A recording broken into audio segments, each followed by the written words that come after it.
Hello and welcome or welcome back to the channel. What you see here is a painting of one of the Knights of St. John Hospitaller on the field of battle and some of the walls of the city of Valletta, which the Knights built on the Crusades Peninsula after successfully fending off an invasion force of some 60,000 of Suleiman the Magnificent's finest during the Great Siege of 1565. Today we're going to meet those monks, find out how they became warriors, and follow them on an odyssey that stretched from Amalfi in Italy to the Holy Land and Malta. Join me for a 15-minute history today on The Armchair Traveler.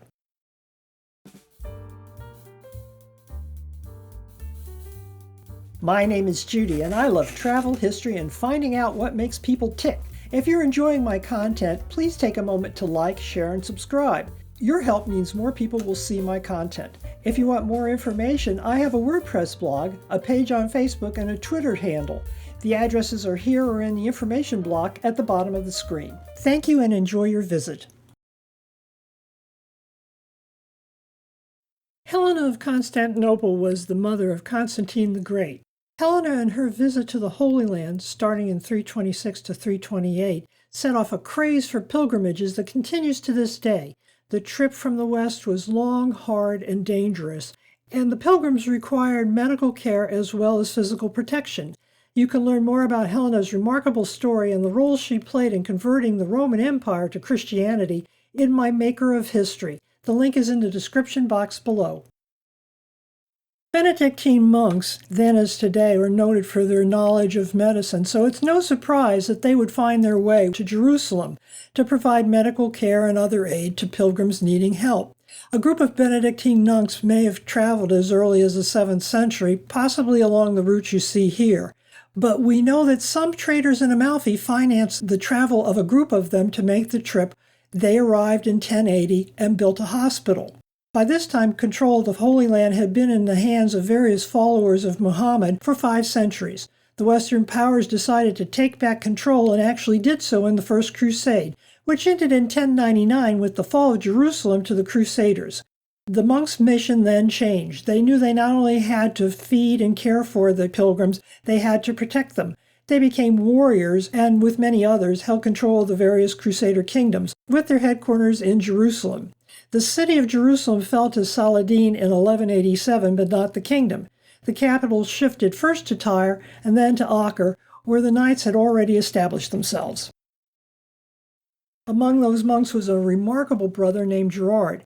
Gerard organized the construction of the hospital in Jerusalem, and he and his brothers may have soldiered on, ministering to the wounded during the battle for Jerusalem. Gerard, who has come to be known as Blessed Gerard, was the real organizational brains behind the transformation of the monks into warriors. He negotiated recognition of his group first as a separate order from the Benedictines, and then later on received recognition of the monks from the Pope as a warrior class. He was their first Grand Master. Gerard understood that the mission, to minister to the sick, the poor, and the injured, had expanded. The monks would now be expected to help defend the kingdom. So from medics, and to some extent builders, the group evolved into a military monastic order. It had access to some of the best brains in the West and included not just fighting knights, although I like to think that, like today's American Marines, every knight, no matter what his assignment, was expected to fight when necessary, but organizers, businessmen, military architects, sailors, and even pirates. They built their headquarters in the city of Jerusalem, but had outposts all over the Holy Lands, including an enormous fortress at Acre. The next 2 centuries saw a struggle back and forth between the Crusaders and the Muslims. The Holy Land didn't fall all at once. In 1187, both Jerusalem and Acre fell to Muslim forces led by the renowned commander Saladin. After Saladin's conquest, the Crusaders launched a counteroffensive. It took them nearly 2 years, but they eventually recaptured Acre in July of 1191. The Hospitallers then moved back into their buildings, and the city became their new headquarters. They began a new construction campaign to fortify the area that lasted well into the 13th century.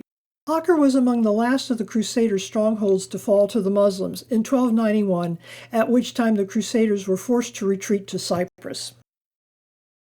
Cyprus's main advantage to the Hospitallers was that it was quite close to the Holy Land, which also proved to be a disadvantage. Perhaps they imagined they would be able to retake the Holy Land from this new base, but Cyprus proved to be unsuitable.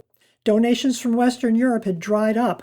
Apparently, the donors really didn't like being associated with a losing cause, and in the 13th century, the loss of the Holy Land to Islam was the biggest loss imaginable. The Knights also made the enormous mistake of getting crosswise of the Crusader family and King of Cyprus, Henry II. Henry was justifiably wary of these warriors, who, he assumed, would try to take complete control of the island from him. From Henry's point of view, they'd already let the rest of the Holy Land fall, and he wasn't about to let the same fate befall him.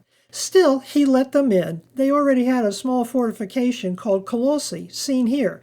It had a 3-story keep and was surrounded by a bailey and walls. It still had great strategic importance in the Middle Ages and contained large facilities for production of sugar from the local sugarcane, one of Cyprus's main exports during that time. The Knights repaid the king's grudging hospitality by getting involved in local politics. This establishment, Colossi, sturdy as it appears, and despite the income from manufactures, was probably still a bit too close to Turkey for comfort, and quite a come down from their facility in Acre. They understood their residence here was just temporary.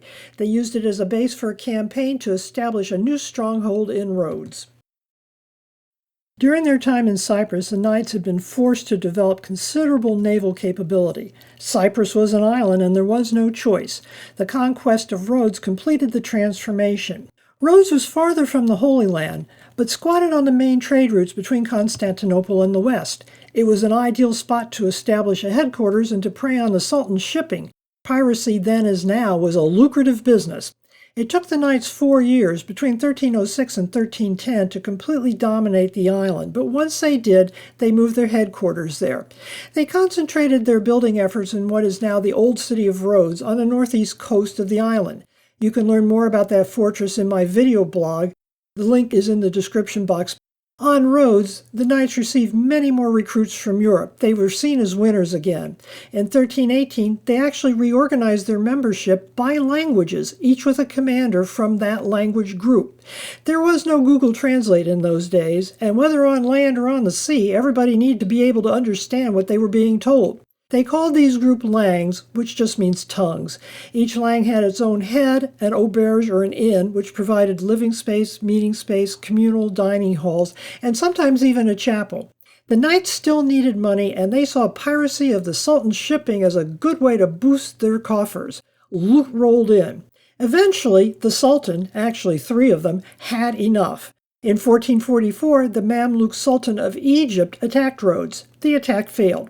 In 1480, the Ottoman Sultan, Mehmed II, who had previously managed to capture Constantinople and defeated the Byzantine Empire, targeted the Knights. Despite this, the Knights held their ground and the attack failed. Finally, in 1522, a thoroughly disgusted Suleiman the Magnificent, the great-grandson of Sultan Mehmed the Conqueror, launched a massive assault on the island. After a prolonged siege, the Knights were finally forced to sue for peace and surrender the island to him. On the left is a view of the main entryway to the Knights' rather substantial fortifications, still visible in Rhodes. You can learn more about them in my site visit. The link is in the description box below.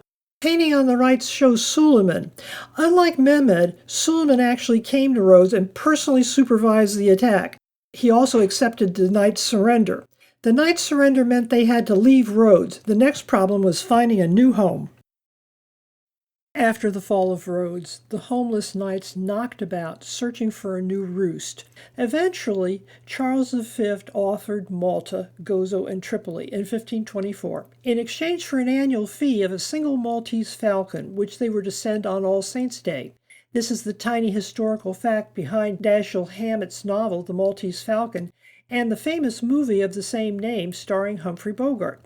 The Grand Master sent a scouting expedition to check out what he suspected was going to turn out to be a gift horse, and the commission's report was not very favorable. Malta was a limestone rock, not fertile, limited agricultural capacity, and no streams. The walled city of Medina, which was the capital, sat on a hill in the center of the island, quite a distance from the sea, making it useless for naval operations. Gozo, the smaller island, was more fertile, but would have been impossible to defend properly with the men available to the Grand Master. Tripoli in North Africa which the knights had to take as a part of the deal, also left much to be desired and would only be a drain on the knights' roster of men and money available. I suspect when Tripoli was lost, the Grand Master probably heaved a sigh of relief. Despite all of this, the island did have some things to recommend it. Things that might otherwise be defects. The limited agricultural capacity meant that any invading army, and the knights were sure that Suleiman would eventually come to put an end to them, likely with a massive army, would have to bring literally everything it needed to survive. Food, water, wood to repair the ships or shore up their construction projects, fabric to repair their sails, rope, everything would have had to come with them. Suleiman's forces would be at the far end of a 1,000-mile-long supply train, something that would make even modern commanders think twice. The island did have some good harbors in the southeast, and was virtually unapproachable from the west coast, where the island rises up very steeply from the shore. There were some watchtowers dating back to the days when Venice owned the island, and one fort, which you can see in the background of the painting above, called St. Angelo. The Grand Masters said yes, and the knights took possession. What followed was a furious building program designed to shore up the existing fort, build several new forts, and generally put the island in a position where it could be defended. Malta was their last stop. In 1565, Suleiman sent somewhere between 40 and 70,000 of his finest troops, sailors, and miners to put an end to the knights. The Great Siege of Malta goes far beyond what I can cover here in a 15-minute history and has dozens, perhaps hundreds of books explaining it. I'll put links to some of the best ones that I've found in the description box below. The knights and men held out against these huge odds and fought his forces to a draw in hideously hot weather. Suleiman's forces eventually weighed anchor in the autumn and set sail for Constantinople. Discussions with the Sultan cannot have been much fun. Did Suleiman plan on coming back? No one knows, but we do know that the Sultan had other geostrategic goals extending far beyond Malta. Perhaps he decided to just forget about those pestiferous knights. The knights had no way of knowing whether the Ottomans would be back and proceeded to feverishly rebuild and reconstruct a new fortress, essentially all of the Scriberis Peninsula. They built a gorgeous cathedral as a linchpin to that construction. You can learn more about that by watching my vlog on St. John's Co-Cathedral. The link is in the description box. The knights managed to hold on to Malta until 1798, when Napoleon captured the island. The French garrison, like every occupier, including the knights, faced severe shortages and eventually were forced to surrender in September of 1800, but that's a different story.